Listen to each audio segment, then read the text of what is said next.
So how do you decide what flute you want to start with? I almost always recommend to people starting with an A minor flute. It's great. It's a common key. You can get a lot of flute songs that you can hear recorded that you could play along with. It's great for guitar accompaniment, other musical instrument accompaniment.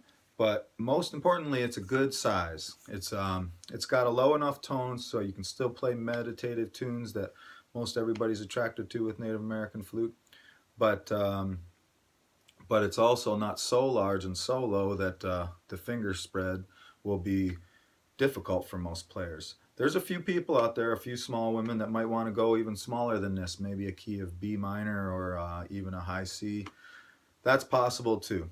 The most common problem people have is covering the finger holes properly at first. So if you have a large flute and you have to stretch and you have cramping in your hands that's happening like this, that is all going to give you problems, and it's better to start with a flute you're comfortable with. Even if you would prefer a lower tone flute, it's better to start with something around 20 to 22 inches for beginning, or even smaller. So that's my suggestion on that. If you are just adamant that no, I need something that has a lower sound, let me play this real quick.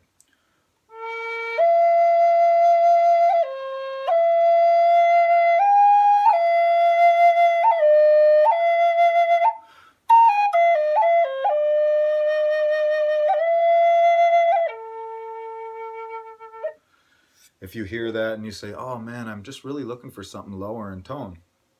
Well, all my flutes, when I sell them online, I give the specs, the measurements of where the holes are on that flute. So, and you can always ask if you don't see the specs on a flute, what's the measurement from the mouthpiece to the first hole? And if you read my online listings, you'll oftentimes say, okay, this right here is a low B flat minor, big flute, low B flat. Measure from the mouthpiece to the bottom hole. I call that the first hole. And this is 22.5 inches. That would be quite far for most beginners. Look at that. See how my hand is bent? This finger is all the way straight. I can feel a little bit of a cramp right here in my hand, right up this way. That, that's okay, but if you're just learning how to play, you want to be as comfortable as possible. So once you get those specs, if you're at home, get a broomstick, get a piece of scrap wood, anything that you can find, and make a mock flute out of it. Just have a piece of wood, take those specs, those measurements, and measure mouthpiece to first hole. And if that's, say, on a G minor, from the mouthpiece to the first hole is 16 inches, take a marker and mark that on the center of that piece of wood that you have. And then if the finger spacing is 1.25 inch finger spacing, those measurements for me and a lot of the flute makers, that's from center to center of each hole, not in between the holes. So you make your mark at 16 inches and then at exactly 1.25 inches, make another mark and another mark, or whatever specs that flute says. I usually tell people when I write my specs out, mouthpiece to first hole is 16 inches on a G.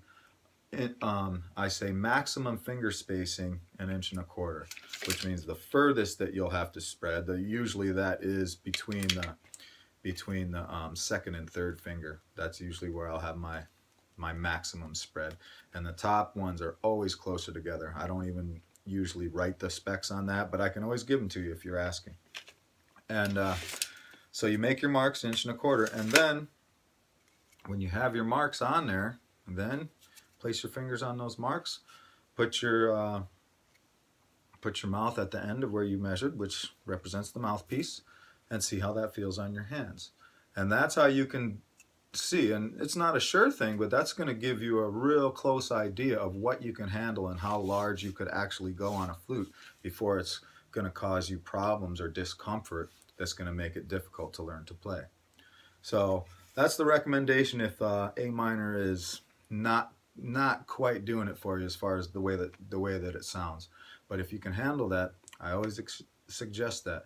And if you're 6 foot tall, still having a smaller flute, it can help. I mean, maybe you can go to an E minor or something like that, but smaller flutes help, because just because you're a larger size doesn't mean that you have the finger dexterity yet. You know, piano players, guitar players, people that are used to stretching their fingers, or if they've have other musical instrument experience, perhaps, you know, they can handle a large flute right away. I could have handled an E right away, I think, but in general, for those people that aren't musically inclined yet, or you know, are just learning to play any musical instrument, this is their first musical instrument, try to stay in that higher key range, and get your comfort level with that, and then go down to the lower keys.